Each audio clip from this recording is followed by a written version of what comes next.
একটি Tulsibati girls high secondary স্কুলে জেলাভিত্তিক কলা উৎসবের উদ্বোধনী অনুষ্ঠান। দুদিনব্যাপী চলবে এই উৎসব।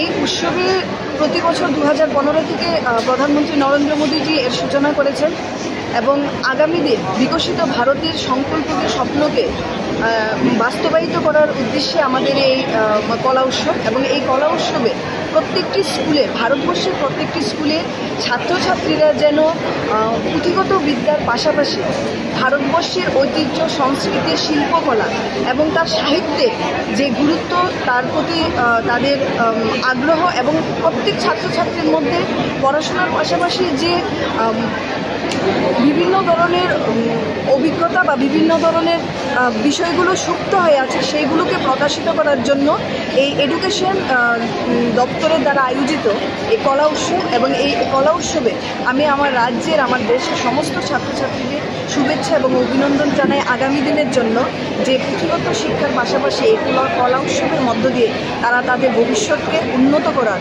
আরও এক নতুন পথের সূচনা পেয়েছে।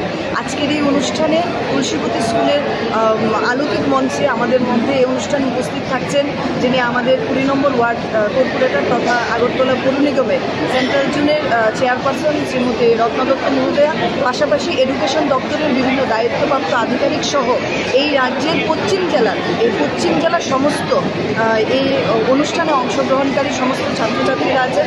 প্রত্যেককে শুভেচ্ছা জানায় এবং বিকশিত ভারত 2047-এর মধ্যে এক ভারতবর্ষের স্বাধীনতার 100তম যে সেই বৎসরের পূর্তিতে আমরা সেই কলা উৎসবকে এই রাজ্যের, এই দেশের প্রত্যেক ঘরে দেখতে চাই এবং তার উৎসাহ, তার উদ্দীপনা প্রত্যেক ছাত্রছাত্রীর জীবনে আমরা দেখতে চাই।